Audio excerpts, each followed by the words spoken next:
previous video, we said that if we go to the Systems tab and click on the Duct command, here in the Properties window, we can go to Edit Type and then edit the fittings.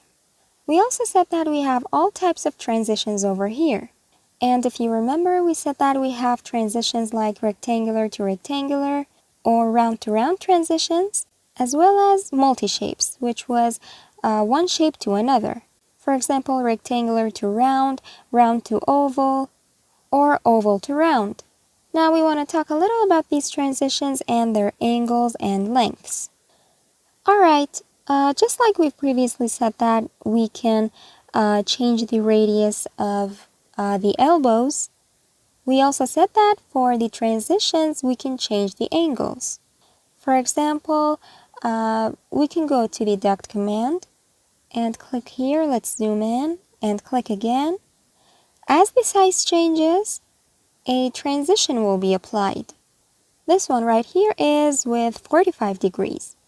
If we had opened the Properties window, we would have seen all the different angles over here as well. 15, 30, 45, or 60 degrees. Okay, now the question is, if we want to add a different angle from these, can we do that? Yes, of course we can. For example, we want a 20-degree angle. Can we add that? Let's go see how we can do it. So we go to the Systems tab and click on the Duct Fitting command, and then we open this drawer, and in the search box, we're gonna type in transition and search it. And then every family which has the word transition in it will be listed in here. So we're gonna look for the one that we want. Rectangular and these 4 angles that you can see. Let's select one of them. And now edit type, and then duplicate, and rename it to 20 degree, and click OK. And then this angle multiplier right here, we're going to change it to 20, and click OK. So now, besides the angles that we already had, 30, 45, this 20-degree angle has also been added to the list. So now we can select this transition and set it on 20 degree. But still we choose to select the standard 25-degree angle for our projects. But in case an exception occurs, we can go ahead and add a new angle. But there's no need that you select each and every one of your transitions and select a different angle for it. For example, a 21-degree angle or 35.5 degree. There's no need for all that trouble. You can just apply 45 degrees to all of them. But in case you ever need that change of angle, now you know how you can do it. So now if we go to the Insert tab and then click on Load Family, let's go back a folder and then go into the Transitions folder. Then we have all of these families available for our transitions. And this is the one that we were using earlier. Rectangular transition, angle, which means that this transition is working by angle. And we have another rectangular transition, length. So let's load and open this one. Let's go to the Duct command through Systems tab and Duct command. And using that same fitting that we had, let's go to Edit Type and Edit.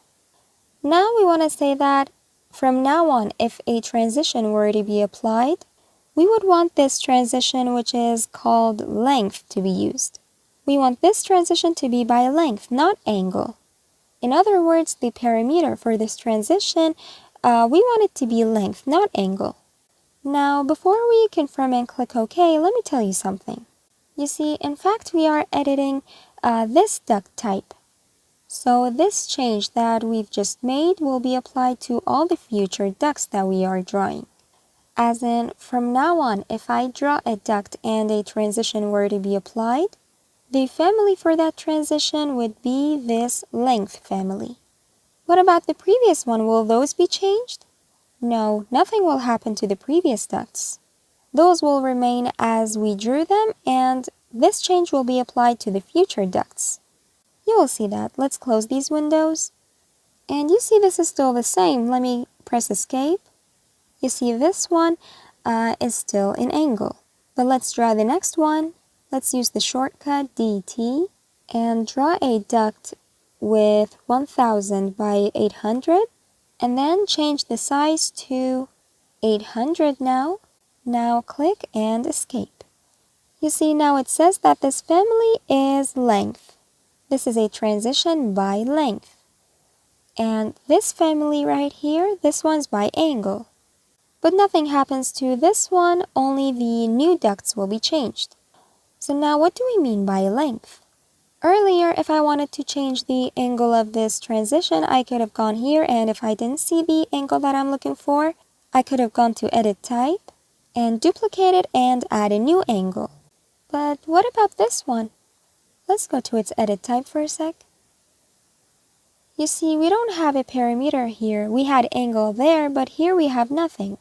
So for this family, the parameter which indicates the length is right over here in the Properties window, and here duct length.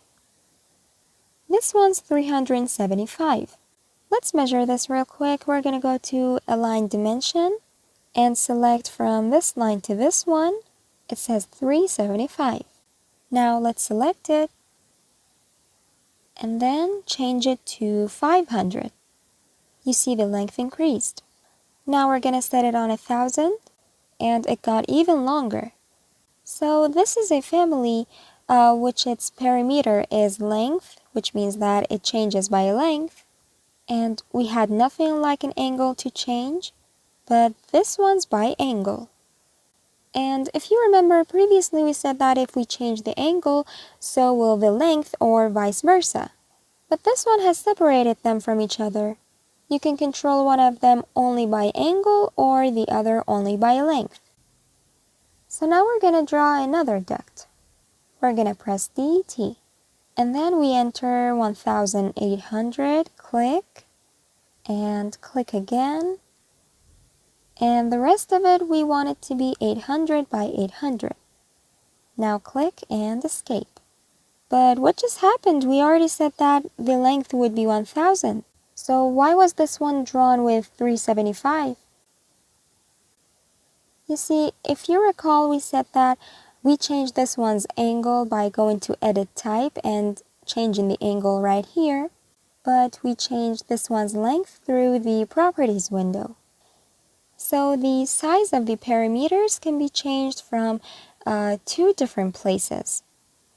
So if there's a parameter which can be changed through the Properties window, then that change will only be applied to that one duct that you're drawing.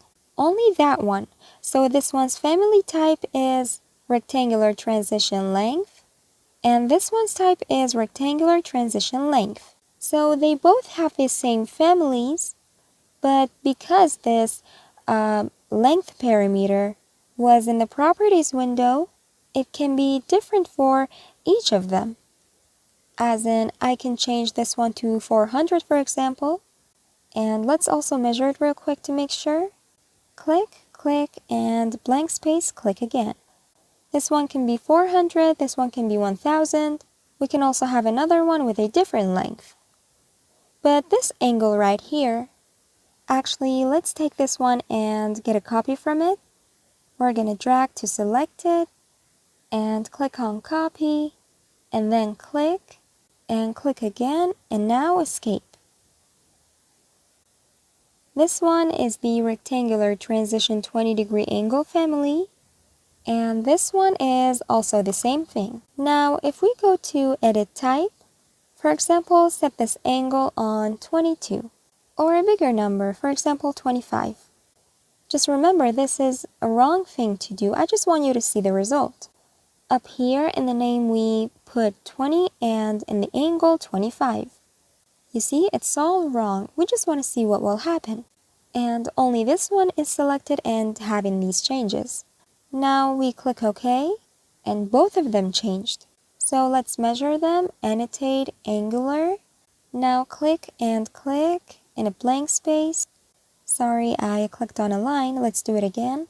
Click, click, and over here, let's zoom in a bit. And there we go. Now this one, click and click. Now let me zoom in a bit, click right here, and escape. Let's check it out again. I'm going to select one of them. Now edit type, and set this on 22 and OK. You see both of them changed again. So if any parameter is an edit type, it will change all of the items that have that same family name. But if a parameter were in Properties window, its changes will only apply to what you have selected. So the parameter types are different. But as we go further and talk more about the modeling in the modeling space, and you will become more familiar with how these parameters work. But first, let me tell you their names so you remember. For example, these parameters, which are shown in the Properties window and are different for each family, those are called instance. And the ones that you can find in edit type and which are applied to all of the families, we call those type. So we have type parameters and instance parameters. Okay, so now one more time we're going to go to the Systems tab and click on Duct, and then go to Edit Type and Edit. You remember we had some fittings here, right? We had a fitting transition which was rectangular to oval length. I only just explained this one, but it applies to this one as well, as in the transition is by length, not angle. So that's that. You remember if we went to the Insert tab and click on Insert Load Family, we could see some other transition types as well. If you look at this image, you can see all the different types of transitions. We have transition angle and transition length, which you just saw. They look the same by appearance, but one is controlled by length and the other by angle. Now we also have 4 other different types, which you can also see what they look like. We have eccentric, which isn't necessarily symmetrical, and straight. And if you look closely, you can see we have 2 straight small angles right here. And that's actually why this word straight is included in the name. This one has a direct line, but this one's dragged a bit further and has an angle and continues. And as for this one, transition Z, this one actually indicates this rectangle right here. We have these both ends with a rectangle in between. It doesn't have an angle like this one. And the last one that we have is transition OG, which has a slight S shape to it. As you can see right here, it's a bit round. It's not like this one with a sharp angle. So depending on your plan and the design that you're given, you can use any of these families that you have in Revit.